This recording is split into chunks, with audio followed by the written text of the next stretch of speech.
and we're reading from Where Lions Roar at Night, chapter 24. The storm rages on.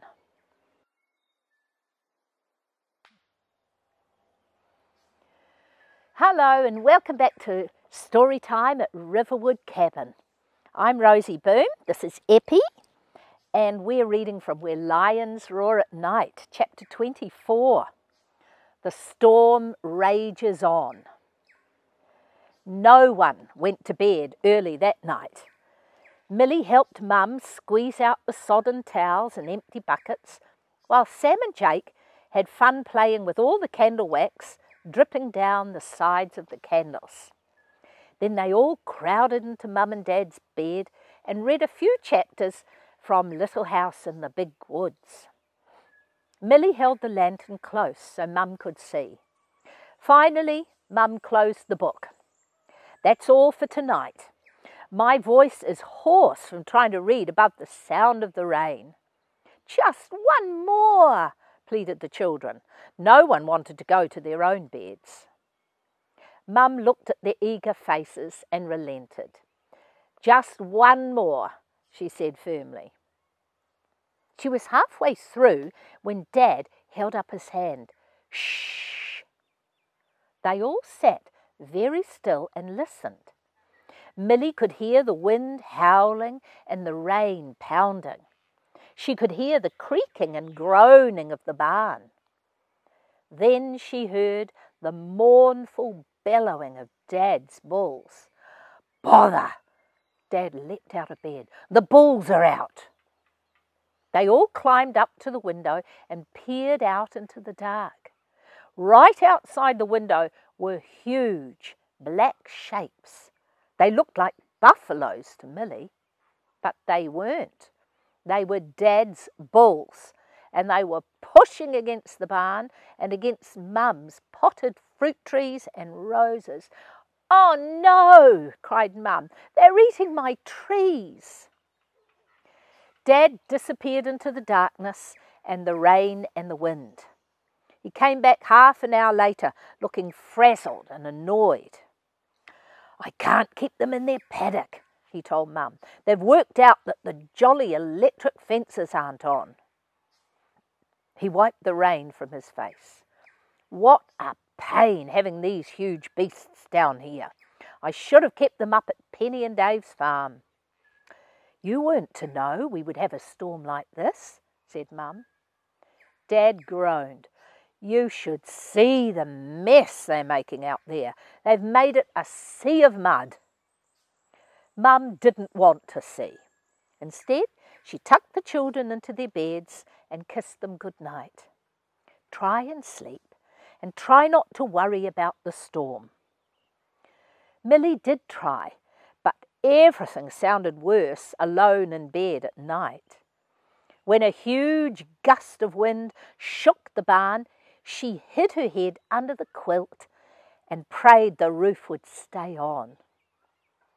When she woke in the morning, she was still right under the covers, and the rain was still drumming on the roof, and the barn was still rattling and shaking.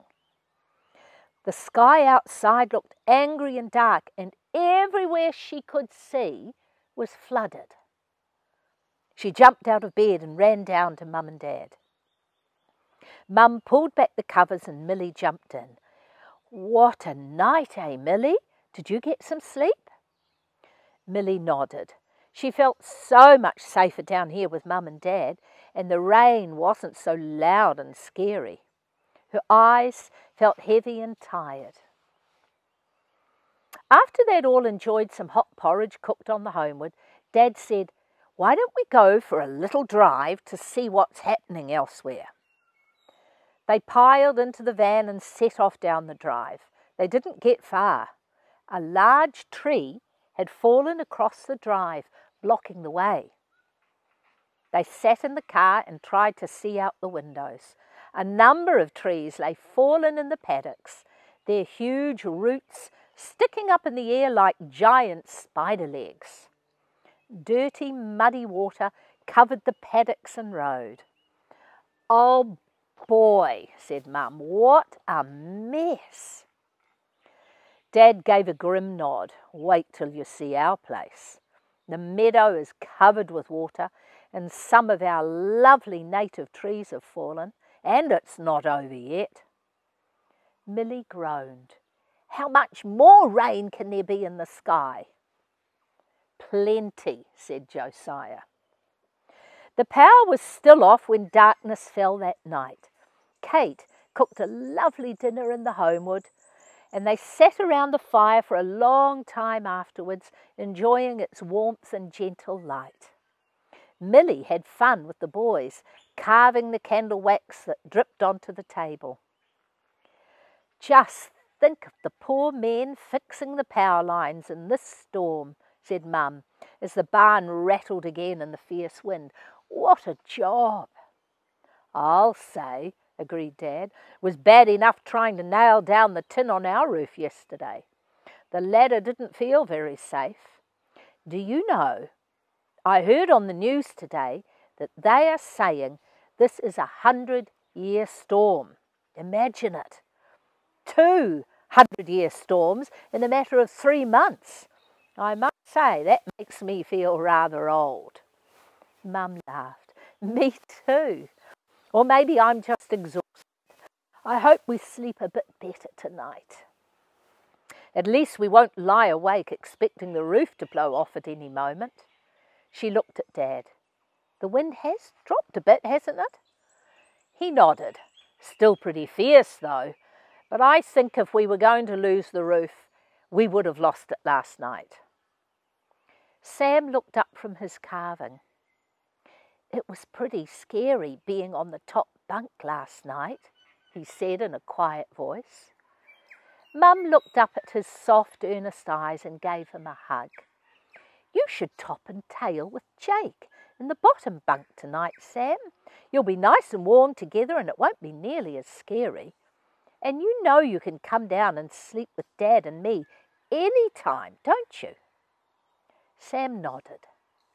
Then he said in a shy voice, Last night I woke up in the middle of the night and thought I'd gone blind. Milly guffawed. Mum shot her a warning look, then turned to Sam again.